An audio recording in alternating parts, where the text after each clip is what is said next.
ఈరోజైతే ఒక హెల్తీ లడ్డు అయితే మీకు చూపించబోతున్నానండి. అది వచ్చేసి రాగులతో లడ్డు చేశాను. మీ అందరికీ షేర్ చేస్తున్నాను. ఇది అయితే రోజుకొకటి తింటే చాలా మంచిది అంటండి. పిల్లలు కానీ పెద్దవాళ్ళు కానీ అలానే డెలివరీస్ అయ్యి బాలింతరాలు ఉంటారు కదా, వాళ్ళు కూడా ఇవి తింటే మంచిది అనేసి అంటారనమాట. ఈ రెసిపీ వచ్చేసి మీకు చూపించబోతున్నాను. మీ అందరికీ ఈ వీడియో నచ్చితే ఫస్ట్ లైక్ చేసి అప్పుడు వీడియోని చూడండి.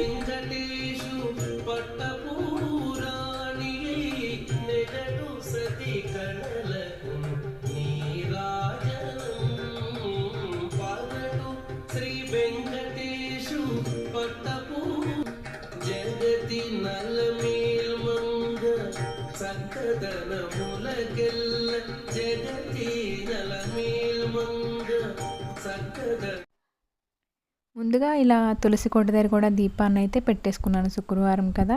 నేను ముందు వీడియోలో చెప్పాను కదండి, కదంబం పూలు అయితే తెచ్చుకున్నాను కదా. 108 పువ్వులతో అయితే అమ్మవారికి అష్టోత్తరం చదువుకుని పూజను చేసుకుని ఇలా తులసి కోట దగ్గర మిగతా పువ్వులను కూడా ఉంటే పెట్టానన్నమాట. ఇక్కడ మాకు చాలా ఎక్కువ ఉంటాయండి ఈ చెట్లు. కానీ ఏంటంటే మనం వెళ్ళి ప్లేస్లోనే చాలా ఉంటాయి, మనం తిరిగి ప్లేస్లోనే చాలా ఉంటాయి. కానీ ఏంటంటే ఇవి ఇప్పుడు శ్రావణ మాసంలోనే పోస్తాయి. ఆషాఢంలో నుంచి స్టార్ట్ అవుతుంది అన్నమాట ఈ పువ్వులు పూయటం. నేను ఫస్ట్ అయితే కొన్ని పువ్వులను అయితే కోసుకున్నానండి. అలాగా 108 అవ్వ కదా అని చెప్పేసి పువ్వులను కోసుకున్నాను. తర్వాత నేను మళ్ళీ మా పిల్లల్ని క్రికెట్ గ్రౌండ్కి దింపడానికి వెళ్ళినప్పుడు అక్కడ కూడా చాలా మొక్కలు ఉన్నాయన్నమాట. అక్కడ కూడా కోసుకుంటే ఇంకా మొత్తానికి 108 పువ్వులు అయితే అయినాయి అనమాట. ఇలా 108తో లక్ష్మీ అష్టోత్తరం చదువుకుంటూ అయితే ఇలా అమ్మవారికి పూజను అయితే చేసేసుకున్నాను. కదంబం పువ్వులు ఒక పువ్వుతో పూజ చేస్తే 108 పువ్వులతో పూజ చేసినట్టు అంటండి. ఇప్పుడైతే లడ్డూ రెసిపీ చూసేద్దామండి. నేనైతే ఒక కప్ అయితే పిండి తీసుకున్నాను. అందులో సగం హాఫ్ కప్ అయితే ఇలా పల్లీలు తీసుకుని వేయించుకోవాలన్నమాట. పల్లీలు సిమ్లో పెట్టి వేయించుకోవాలండి. అది పచ్చివాసన పోయేంత వరకు అయితే వేగాలి కాబట్టి సిమ్లోనే వేయించుకోవాలి. ఇలా వేయించుకుని ఒక పళ్ళెంలో అయితే వేసేసుకుని పైన పొట్టు ఉంటుంది కదా, పొట్టు అయితే తీసేసుకోవాలన్నమాట పల్లీలకి. తర్వాత ఇంకా నువ్వులు ఉంటాయి కదా, నువ్వులు కూడా సేమ్ అంతే అనమాట. హాఫ్ కప్పు నువ్వులు వేసుకుని వీటిని కూడా సిమ్లో పెట్టే వేయించుకోవాలన్నమాట. మరీ నల్లగా అవ్వకుండా అయితే వేయించుకోవాలి నువ్వుల్ని.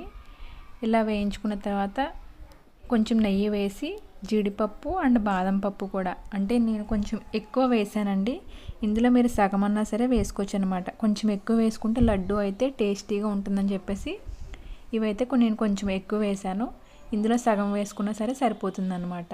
ఇలా వీటిని కూడా నెయ్యిలో వేయించేసుకుని వీటిని కూడా పక్కగా తీసేసుకుందాం. ఇప్పుడైతే ఒక కప్పు అయితే రాగి పిండి ఉంటుంది కదండి, రాగి పిండి కూడా మళ్ళీ కొంచెం నెయ్యి అయితే వేసుకుని రాగి పిండిని కూడా వేయించుకోవాలన్నమాట. ఇది కూడా సిమ్లో పెట్టుకుని రాగి పిండి వేగుతున్నప్పుడు మంచి స్మెల్ వస్తుందండి. అప్పుడు మనకి రాగి పిండి వేగినట్టు అనమాట.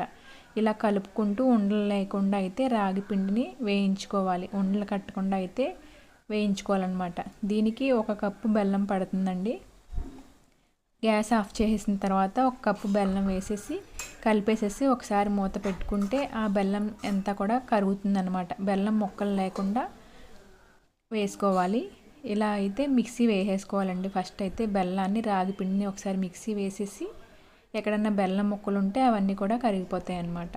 ఇప్పుడు నేను జీడిపప్పు బాదం పప్పు వేసేస్తున్నాను. తర్వాత పల్లీలు ఇంకా నువ్వులు కూడా వేసేసి పొడి కింద అయితే చేసేసుకోవాలన్నమాట. చేసేసుకుని నెయ్యి వేడి చేసుకుని కొంచెం కొంచెంగా అయితే నెయ్యి వేసుకుని ఉండలను అయితే చుట్టుకోవాలన్నమాట. అంటే మనకి ఎంత నెయ్యి పడుతుంది అనేది తెలిసిపోతుందండి. సున్నుండలు చుట్టుకుంటాం కదా, అలాగేనమాట. నేనైతే కొంచెం యాలకుల పొడి వేసానండి. యాలకుల పొడి వేసి కొంచెం నెయ్యి వేడి చేసి మనకి ఎంత నెయ్యి పడుతుంది అనేది చూసుకుని ఇలా అయితే ఉండలను చేసేసుకోవాలన్నమాట. ఇవి చాలా హెల్త్కి మంచిదంటండి. రాగి లడ్డూలు తింటే చాలా మంచిదని చెప్పేసి డాక్టర్లే చెప్తున్నారు. అందుకని చెప్పేసి నేనైతే ఇలా రాగి లడ్డూలు మా అబ్బాయి కోసం అయితే చేశానన్నమాట, హాస్టల్కి ఇవ్వటానికి. ఇలా అయితే ఉండలు చుట్టేసుకోవాలి.